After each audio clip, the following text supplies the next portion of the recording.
Copa América tá chegando e a pergunta que não quer calar é: quem vai levar o título da competição? Brasil ou Argentina? Nesse vídeo a gente vai mergulhar a fundo numa análise dos dois favoritos, Brasil e Argentina, trazendo convocação, principais jogadores, momentos vividos, enfim, uma infinidade de coisas para você chegar redondo nessa Copa América e apostar, inclusive, caso você queira. Então fica aqui comigo nesse vídeo para você descobrir tudo sobre essa rivalidade que tende a ser histórica. Começando aqui com a Argentina, Lionel Scaloni convocou 29 jogadores, mas somente 26 vão ficar, ou seja, vai ter 3 cortes aqui nessa convocação que eu citei aqui para vocês. Eu posso até dar opinião aqui de quem que vai ser cortado, até porque ele trouxe jogadores a mais nessa posição. Mas vamos lá analisar setor por setor. Começando com o gol. Franco Armani do River, Rulli do Ajax e Emiliano Martinez. Emiliano Martinez titularíssimo. Franco Armani já meio no seu finalzinho de carreira. O Rulli sempre achei meio duvidoso, né? Passou por Sociedade, Vila Real também. Acho um goleiro duvidoso, tá? Na minha opinião, tinha que ser o Juan Musso no lugar dele. O Juan Musso, que é goleiro da Atalanta, né? Que foi campeão da UEFA Europa League, inclusive batendo o Leverkusen. Mas também, sim, uma questão que é um pouco irrelevante, porque o Martinez é o titular. Laterais, ele trouxe o Gonzalo Montiel, Nahuel Molina, Marcos Acunha e Talia Fico. Esses dois últimos laterais esquerdos, tá? Os mesmos da Copa do Mundo. E, na minha opinião, é o setor onde eu vejo a Argentina mais defasada. E isso já vem de muitos anos, muitas temporadas, tá?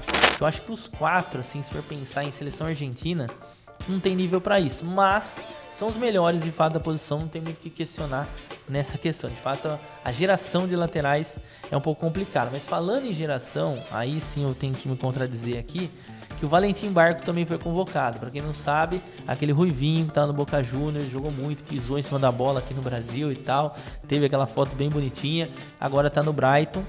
Que esse talvez é o que corra mais riscos de corte, tá? Por ser um jogador extremamente jovem. Eu manteria no elenco, tá? Porque é um bom jogador e joga na lateral esquerda, que tanto ele fica e Acunha, tá? Talvez até o Acunha ali poderia ser cortado, na minha opinião, tá? Guido Rodrigues, Leandro Paredes, Macalister, Depou, Palacios, Enzo Fernandes, Giovanni Lo Celso e Ángel Di Maria. Esses daqui são basicamente os meio-campos, os mesmos que jogaram a Copa do Mundo de 2022 e foram campeões, tá? Então assim, não tem muita mudança, tá? Acho que o Di Maria já tá mais ali no finalzinho de carreira. O Paredes, muita gente questiona, mas eu acho que é bom jogador na função que ele faz, né? E o Depou realmente tá jogando muita bola. Quem cresceu muito desses daqui é o Ezequiel Palacios, né? Ex-jogador River Plate. Jogador importantíssimo na campanha do Leverkusen, né? Pode ser que ele surja em alguns momentos aí como um titular. E aí a gente vai para o ataque, a gente tem uma surpresa que é o Valentim Carbone do Monza. Esse eu vou me ater a comentar porque realmente eu não vi ele jogar nenhuma vez lá no Monza, mas pode ser também um correndo risco de corte, né? Eu acho que ele foi levado para testes nesses dois amistosos que a Argentina vai ter.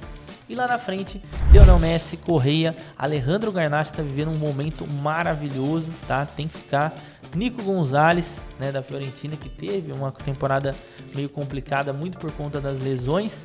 E Lautaro Martinez, que não brilha na seleção. E o Julian Álvares do Manchester City, que é aquele reserva de luxo na equipe do Guardiola. Falta quem aqui? Paulo Dybala, tá? Eu sei que Paulo Dybala não rende muito na seleção argentina, mas, cara, apesar da Roma ter sido um time que alternou entre altos e baixos, cara, o Dybala, diferente de tudo da Roma, jogou muita bola, fez muito gol, decidiu muito jogo para Roma. Poderia estar numa situação pior se ele não estivesse ali. Eu acho que faltou, eu acho que esse é o principal vacilo de Scaloni nessa escalação. Vamos falar de seleção brasileira, tá? Convocado os 26 nomes, ou seja, não muda mais, a não ser que haja alguma outra lesão, ainda tem alguns quesitos aí de regulamento que podem acontecer, como foi o caso do Ederson, né? O Ederson foi cortado e o Rafael, goleiro do São Paulo, foi convocado. Além deles, jogadores que ficaram de fora por lesão, que obviamente, né, tinham grandes chances de serem titulares, que é o caso do Richarlison e do Neymar, que a gente já sabia que não ia jogar pela lesão, né? Nem jogou ali na equipe do Al Hilal. Um outro ponto que vale a pena a gente destacar é o fato do Casemiro fora, tá? Antes mesmo de falar da escalação, tem que falar do Casemiro. Realmente para mim isso foi surpresa, né? Até porque foi um dos melhores meio-campistas aí do mundo por muitos anos, mas talvez até pela fase do Manchester United, ele também não vem rendendo bem individualmente falando e acabou ficando de fora por questão técnica. Isso o Dorival falou, não foi lesão, não foi nada, até porque ele tá jogando. Mas vamos lá então analisar essa convocação. Começando com os goleiros, Alisson, o Bento e o Rafael, aí não tem que falar, Alisson titular, mas o Bento também numa fase muito boa. Eu acho que nenhum dos goleiros assim tem como era antigamente, né, na seleção brasileira, de ser um top, sabe, tal.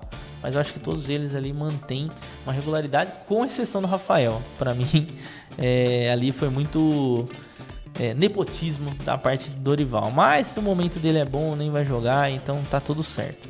Seguindo, lá nas laterais, a gente tem Danilo, Ian Couto, Guilherme Arana e o Wendel. Cara, os dois nomes mais jovens dessa convocatória, Ian Couto, né, do Girona, que tá jogando muita bola, mas na minha opinião é jogador para jogar com linha de 3, que a seleção não joga, né? E o Wendel, tá? Que assim, é um lateral ok, feijão com arroz e tal, talvez o Brasil precise agora, já que os outros laterais testados não jogaram. Acho que o Arana, inclusive, é melhor que ele. Se o Arana vai ser titular, aí já é uma outra questão. Na zaga, a gente tem Marquinhos, Gabriel Magalhães, Éder Militão, Beraldo e o Bremer, que foi convocado por último, né, nesses últimos 3 que o Dorival anunciou. Claro, dá para imaginar que a zaga vai ser Marquinhos e Militão, ou talvez Marquinhos e Beraldo, dependendo, né, do Dorival, tá? Eu tô imaginando mais ou menos o Marquinhos e Militão, mas se o Beraldo surgir aí, velho, não dá para duvidar. Não tô falando mal do Beraldo, tá? Acho bom zagueiro, mas até por essa intimidade de já ter jogado com o Dorival Júnior, talvez ele entenda um pouco melhor o que ele gostaria de ter aí num zagueiro. Mas o Gabriel Magalhães um pouco mais à frente, apesar da lesão que ele sofreu, né? Pode ser que seja cortado aí também. Falando de meias, a gente tem o Andréas Pereira, Bruno Guimarães, Douglas Luiz, João Gomes, Lucas Paquetá, que tá envolvido até o pescoço em polêmica, e temos o Ederson, né? E aí, cara, eu quero dar um recado aqui, dá zoom aqui no meu rosto agora, editor.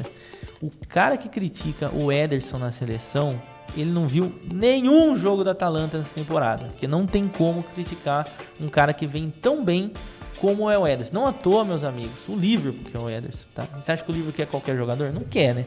Então, assim, o Ederson tá muito bem, então realmente mereceu. Acho que os titulares aí, pelo que o Dorival mostrou nesses amistosos, pode ser muito bem um Bruno Guimarães com o Lucas Paquetá e um João Gomes para marcar, hora ou outro o Andréas Pereira sendo titular.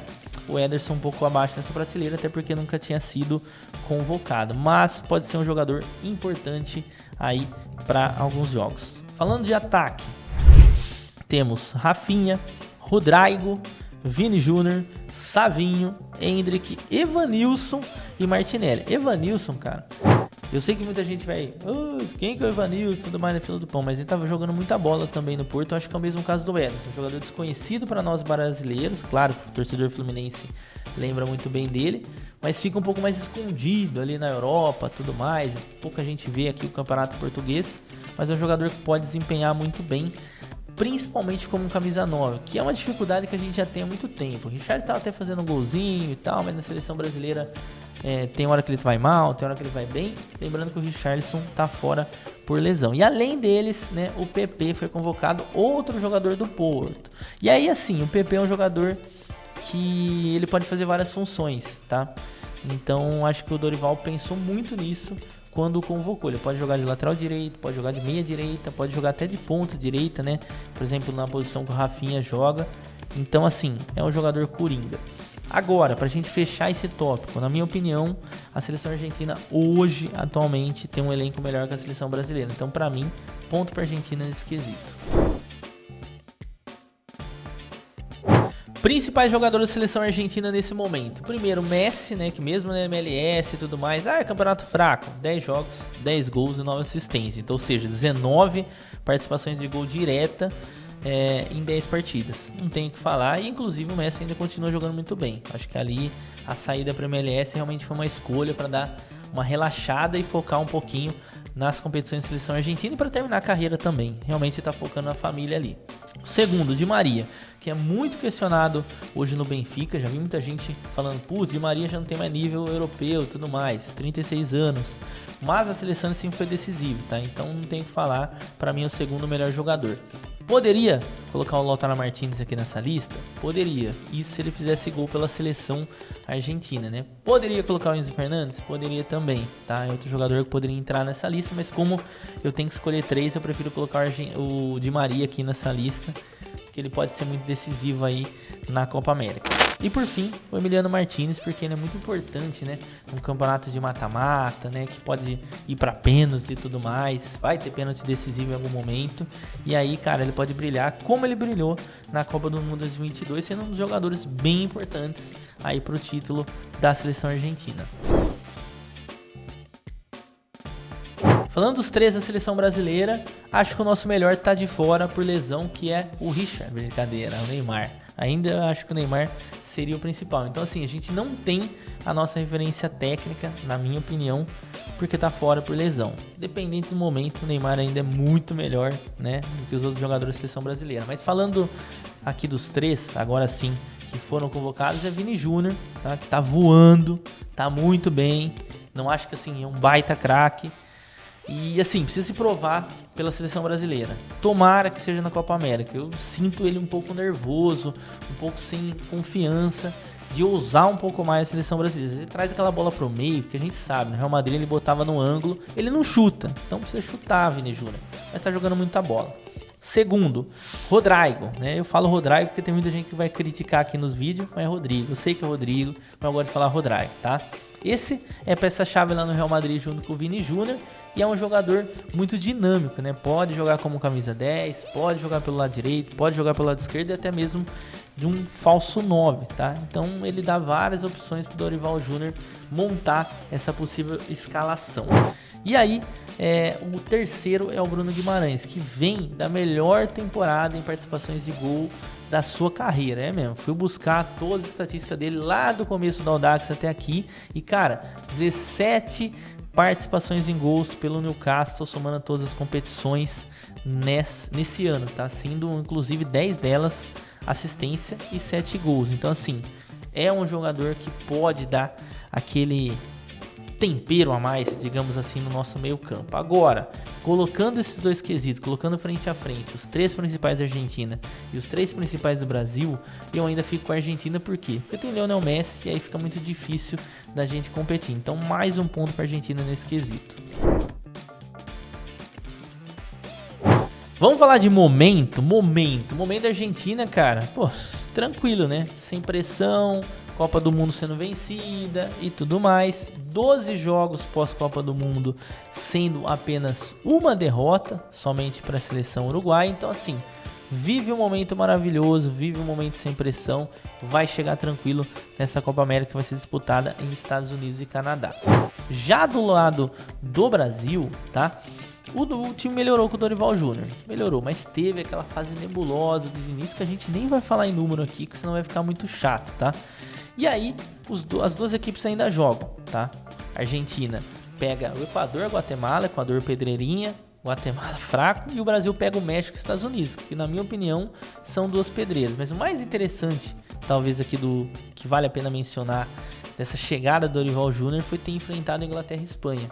Ali foram testes muito importantes para a seleção brasileira. Só que nesse quesito fase, cara, eu sei, putz, você tá argentino pra caramba. Não tô. Mas aqui, de novo, a Argentina leva ponto, até porque a Argentina praticamente não perdeu durante esse período pós-Copa do Mundo. E o Brasil passou alguns vexames nessa pós-Copa do Mundo, sem entre safra, entre Tite e Fernando Diniz, até chegar no Dorival. Então não tem como. Antes da gente ir para a análise dos grupos, eu tenho que explicar a regra de chaveamento. Primeiro ponto, bem importante. Brasil e Argentina só se enfrentam numa possível final, ou seja, não tem chance de Brasil e Argentina se eliminarem numas quartas, numas semis.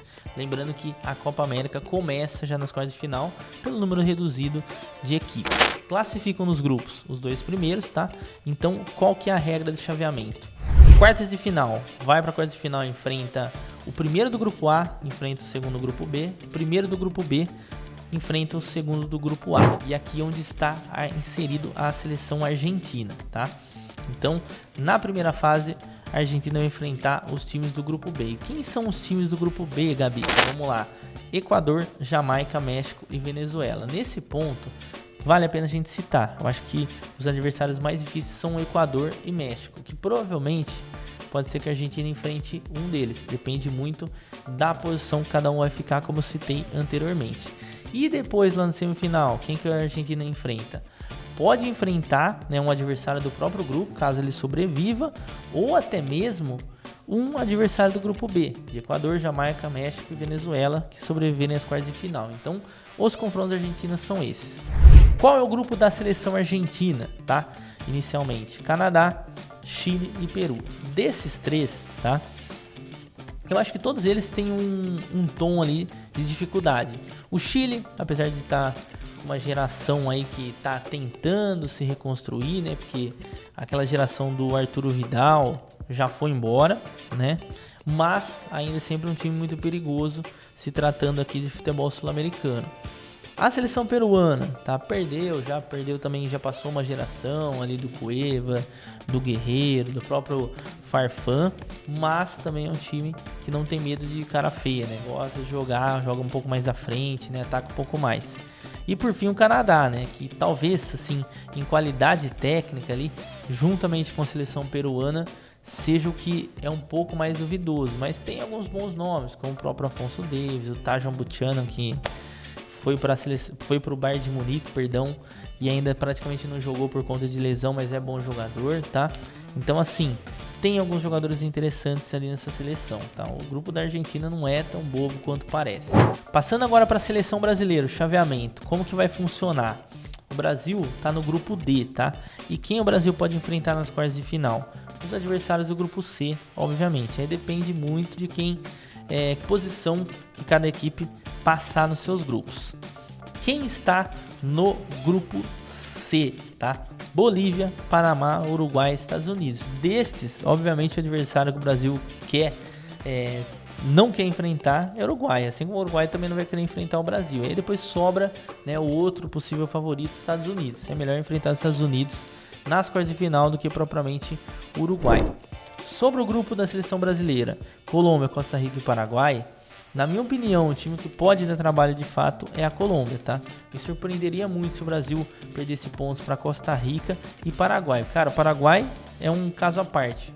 Tem jogadores bons, mas não consegue render dentro de campo. A Costa Rica, cara, realmente é muito fraco, é um futebol quase amador. Não fica pensando naquela Copa Costa Rica 2014, não. Pelo amor de Deus, isso aqui já foi há muito tempo. A geração realmente é muito fraca. Tem um ou dois jogadores ali, jovens ainda, que acabam se destacando. Então, assim, na minha opinião, pensando em chaveamento, eu acho que nesse quesito, sim, o Brasil leva vantagem.